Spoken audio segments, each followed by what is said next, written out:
오늘 우리가 함께 읽는 말씀은 호세아서 4장 말씀입니다. 호세아서 14장 가운데서 1장에서부터 3장까지를 길게 서론으로 보면 이스라엘의 그 죄악상이 어떠한가, 또 그에 반하여 하나님의 변화없는 그 사랑과 그분의 은혜가 어떠한가가 선명한 대조를 이루고 있습니다. 4장 이후에서부터 이 내용들이 조금 더 구체적으로 설명되는 내용들이 쭉 소개가 됩니다. 그래서 이 호세아 4장 이후로부터 약 9편 정도의 설교의 내용들이 포함이 됩니다. 그래서 이러한 내용들이 선명하게 대조를 이루고 있음을 보여줘요. 그래서 이 호세아서는 당시 백성들의 그 타락과 부패한 모습, 종교적이고 윤리적인, 도덕적인 그 타락의 모습에 반하여 하나님께서 그 백성들을 향한 그분의 뜨거운 사랑이 어떻게 나타나는가 하는 것을 선명하게 잘 보여준다 하겠습니다. 오늘 우리가 읽는 이 4장의 내용도 앞부분의 내용에서는 이스라엘 백성들과 하나님과 논쟁하시는 모습이 나타납니다. 이것은 하나님과 그 백성 사이에 맺어진 그 언약을 바탕으로 해서 그 언약을 깨뜨려 버리는 당시 그 백성들과 하나님이 논쟁을 벌이시는 모습이 표현돼요. 그래서 마치 법정에 불러들여서 누가 더 옳은가, 누가 잘못했는가를 마치 가려내듯이 하면서 당시 그 백성들의 잘못과 죄가 무엇인가를 밝혀주시는 내용이 소개가 되고, 당시 종교 지도자들이었던 이 제사장들이 어떠한 잘못을 범하고 있고 또 당시의 일반 백성들의 모습이 어떠한가 하는 것이 오늘 우리가 있는 4장의 주된 내용으로 우리에게 소개가 되고 있습니다. 먼저 1절부터 5절 내용은 이스라엘 백성들과 논쟁하시는 하나님의 모습이 그려지고 있습니다. 하나님께서 이렇게 말씀하시죠. 4장 앞부분에 보면은 이스라엘 자손들아 여호와의 말씀을 들으라. 여호와께서 이 땅 주민과 논쟁하신다. 이렇게 말씀하면서 무엇을 말씀하시냐면 하나님의 백성들에게 마땅히 있어야 될 것들, 언약의 백성으로서 그 백성들에게 나타나야 할 모습들은 찾으려 하여도 찾을 수가 없는 상태, 반대로 그 백성들에게 있어서는 없어져야 할 것들, 그런 것들이 가득한 모습을 이렇게 말씀을 하고 계십니다. 1절 중간에 보시면 이 땅에는 진실도 없고 인애도 없고 하나님을 아는 지식도 없다.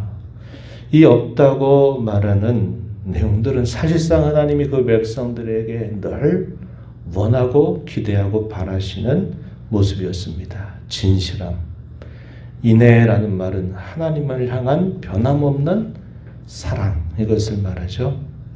또 하나님을 아는 지식, 하나님이 무엇을 기뻐하시고 무엇을 싫어하시는가 하는 것, 무엇을 행하라고 하시고 무엇을 하지 말라 하시는 것, 이런 모든 것들을 하나님을 아는 지식이다, 이렇게 표현을 하고 있어요. 그런 것들은 찾아보려고 하여도 찾을 수가 없다, 이렇게 말씀을 하세요. 반면에 없어져야만 할 것들은 여전히 가득한 모습을 또한 말씀하십니다. 2절에 보면 오직 저주, 속임, 살인, 도둑질, 간음, 포악해서 피가 피를 뒤이음이다, 이렇게 말합니다. 이런 것들은 하나님의 백성들에게서는 사라져야만 할 것들, 시간이 흘러가면서 그 백성들에게 없어져야 할 것들은 여전히 가득한 모습을 하나님께서 이렇게 말씀을 하시고 있다는 겁니다. 그 백성들에게 이렇게 요구하시는 것은 하나님이 부당한 요구가 아니었습니다. 그 백성들을 세상의 수많은 민족들 가운데서 하나님이 특별한 백성으로 하나님이 구별하셔서 그들을 자신의 특별한 소유로 삼으셨어요. 그것은 그들이 실력으로 해서 그러한 관계를 얻어낸 것이 결코 아니었습니다. 우리가 잘 아는 신명기 말씀을 떠올려 보면 너희는 세계 민족 가운데서 뛰어난 민족이 아니다. 너희들은 그렇게 또 힘이 있는 백성들도 아니다. 그러나 내가 너희를 세계 많은 민족 가운데서 내가 너희를 특별히 나의 소유로 삼았다. 이렇게 하나님이 말씀을 하세요. 그 이유는 무엇인가 설명해 주기를 다만 내가 너희를 사랑하기 때문이다. 다른 이유가 아니었어요. 그들이 사랑받을 만한 대상이 되었거나 그들이 하나님의 거룩한 백성이 될 만한 자질과 종기가 있었기 때문이 아니었다. 분명히 말씀을 하십니다. 하나님이 그 백성들을 자신의 백성으로 삼으시고 나서는 하나님이 요구하시는 거예요. 너희는 내 백성답게 살도록 하여라. 나는 너희의 하나님이고 너희 나의 거룩한 백성이다. 하나님이 이렇게 말씀하시면서 그때부터 끊임없이 요구하신 것입니다.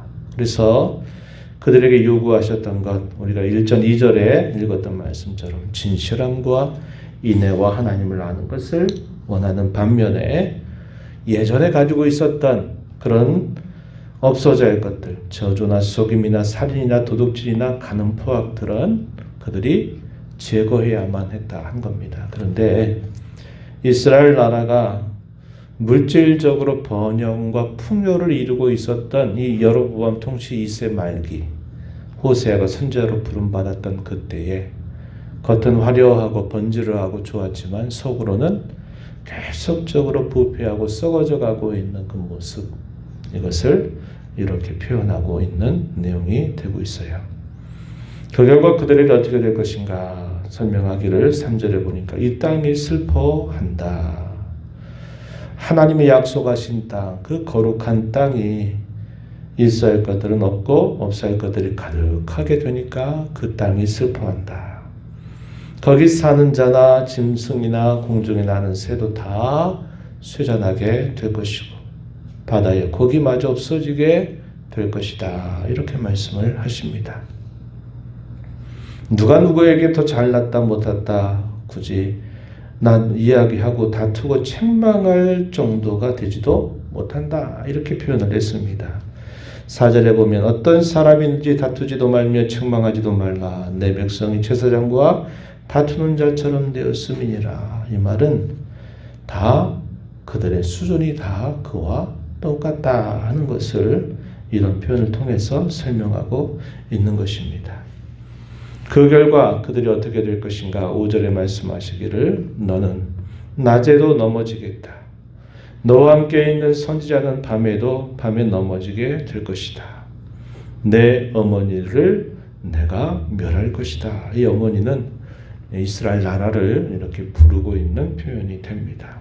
이렇게 표현함으로써 당시 그 백성들의 상태가 하나님 보시기에 어떠했는가 하는 것을 분명하게 보여줍니다. 6절로부터 14절 내용에서는 당시 먼저 종교 지도자였던 제사장들이 어떠한 죄를 범하고 있는가 먼저 이야기를 하십니다.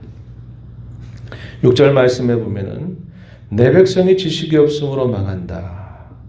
네가 지식을 버렸으니 나도 너를 버려 내 제사장이 되지 못하게 할 것이다. 여기 제사장들이 소개가 되죠. 이 제사장들은 어떤 책무가 있느냐. 그 백성들이 죄를 범했을 때 그 죄를 위하여 제사를 드려주는 중재자 역할을 하는 인물들이죠. 중요한 역할이었습니다. 그리고 그들이 또 하나 중요한 역할 중에 하나가 뭐냐면 하나님의 법을 백성들에게 가르치는 거예요. 그들이 범한 죄에 대해서는 제사를 드림으로 그들의 죄를 용서하는 일에 역할을 감당하고 그들이 죄를 짓지 않도록 하나님의 율법을 그들에게 거듭거듭 가르치는 책무가 있었어요. 그런데 당시에 이 제사장들이 어떻게 했다고 말하는 겁니까? 율법을 버렸대요. 그 백성들에게 하나님이 뭘 원하시는지 그들이 죄악된 삶에서 어떻게 벗어나야 될지를 가르쳐 주지도 않고 깨닫지도 못했다. 이것을 말해주고 있어요. 그들은 제사로 인하여서 오히려 자기들이 악을 행하고 자기들의 배를 채우는 일에 힘썼다. 이렇게 말해줍니다. 여기 7절 말씀에 보면 그들은 1차적으로 표현하는 말은 제사장들을 말합니다. 번성할수록 내게 범죄한다. 내가 그들의 영화를 변하여 육이 되게 할 것이다. 내 백성의 속죄 제물을 먹고 그 마음을 그들의 죄악에 두는도다. 이렇게 말합니다. 백성들이 제사를 드리기 위해서 제물을 가져오잖아요. 그럼 그 제물의 일부는 제사장의 몫이 됩니다. 제사 자체에는 별로 관심도 기울이지 않아요. 그 백성들이 죄를 짓던 죄를 범하든 별로 관념치 않고 그들의 관심은 그들이 가지고 있는 제물에 관심을 가지고 있는 거죠. 종교라고 하는 이름을 가지고 자기들의 배를 채우고 자기들의 유익을 구할 뿐 그 백성들을 하나님께 잘 인도하는 일에 관심이 없었던 것을 이렇게 표현하고 있다 하는 것입니다. 그런 그 당시의 제사장들 뿐만 아니라 일반 백성들은 그들이 하나님 앞에 드리는 제사가 산당에서 이것저것 제사를 드린다 하면서 하나님이 결코 명하지 않은 그런 우상들을 숭배하고 우상을 숭배하는 과정에서 윤리적이고 도덕적인 타락이 일어나고 있는 그런 모습들이 쭉 소개가 되고 있어요. 11절 말씀에 보면 음행과 묵은 포도주와 새 포도주가 마음을 빼앗는다. 이렇게 말씀하시고 백성이 나무에게 묻는데요. 12절에 보면 막대기가 그들에게 구한대요. 나무에다가 거기다가 신이다 그래가지고 우상을 여기다가 새겨놓고 그 우상이 자기들의 길흉 화복을 마치 말해주는 것처럼 그들에게 듣는데요. 얼마나 어리석은 일들을 이스라엘 백성들이 하고 있는 겁니까? 가나안 땅, 이 약속의 땅, 이 가나안, 그들이 정복하기 전에 이 가나안 땅은 가나안 7족들이 있었던 땅들이었어요. 이 가나안 7족들을 쫓아내면서 그 땅을 약속의 땅으로 차지한 하나님의 백성들은 그 땅을 거룩한 땅으로 바꿔야 될 사명과 책임이 있었어요. 그런데 그렇게 하지 못하고 그러다 보니까 그들이 무슨 영향을 받냐면 그들이 본래 쫓아내었던 그 가나안 종교들의 영향을 받아서 그들에게 숭배하고 그들을 섬기는 어리석은 일들을 하게 된 것입니다. 그들이 정복하지 않았더니 그 땅의 종교들에 의해서 결국 정복당하게 되는 일이 따라오게 된 것을 우리가 보게 된다 하는 겁니다. 거기에서 우상을 숭배하고 우상에게 자기들의 운명을 맡기고 또 우상을 섬긴다 하는 그런 명목 하에서 그들이 온갖 음행, 성적인 타락을 부추기는 일들에 빠져 있다 하는 것입니다. 그러한 것들을 말하면서 이 백성들을 하나님께서 벌하실 것이다 이렇게 말씀을 하게 됩니다. 그러면서 그 백성들로 하여금 결단할 것을 요구하시게 돼요. 그렇지 않게 될 때 그들은 자신들이 섬기는 그 우상과 함께 말할 수 없는 수치를 당하게 될 것이다. 이런 말씀을 하시게 됩니다. 우리가 읽은 부분 가운데서 마지막 부분에 보면은 그러한 말씀을 하고 있어요. 19절 말씀에 보면 바람이 그 날개로 그를 쌌나니 그들이 그 재물로 말미암아 부끄러운 일을 당하게 될 것이다. 이렇게 말씀을 하시게 됩니다.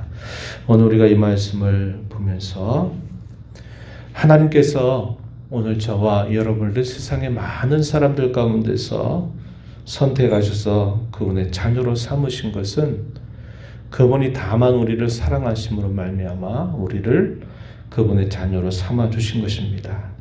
우리를 구원하신 하나님은 우리에게 요구하십니다. 예전에 살던 내 삶을 버리고 이제 나와 같이 너희가 거룩한 삶으로 힘써 살 것을 우리에게 요구하고 계세요. 그래서 우리가 힘써서 우리가 맺어야 될 열매가 있고 우리가 떨쳐버려야 될 우리의 옛사람의 습관들이 여전히 있다는 것을 우리는 너무나 잘 알고 있습니다. 이러한 하나님의 기대하심을 우리가 생각하면서 그러한 삶에 미치지 못하는 내 모습이 어떠한가를 돌아보면서 오늘도 하나님의 크신 은혜와 긍휼을 힘입어서 하나님의 죄 용서해 주시는 그 기쁨을 누리고 또 새로운 결심을 가지고 거룩한 삶을 힘써서 하나님만 섬겨가는 저와 여러분의 삶이 되도록 기도하면서 또 저희들의 남은 삶을 복되게 살아가게 되기를 진심으로 바랍니다. 하나님 아버지 감사합니다. 복되고 거룩한 주일을 또 저희에게 허락하셔서 저희 하던 일들을 멈추고 주 앞에 나와서 또 예배하며 저희들 한 주간의 삶의 모습을 되돌아보면서 하나님의 은혜를 또 갈망하고 그 은혜를 받는 귀한 시간을 예비해 주심을 감사합니다.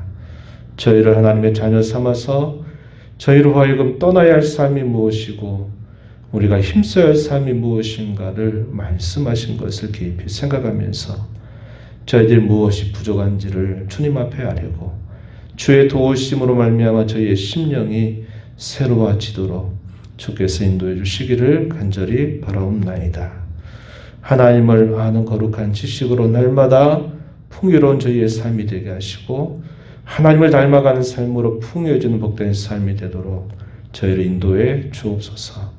눈의 보좌 앞에 나와서 아버지 은혜를 구하는 모든 심령들의 간구를 귀 기울여 주시고 응답하시기를 바라며 예수님 이름으로 기도하옵나이다. 아멘.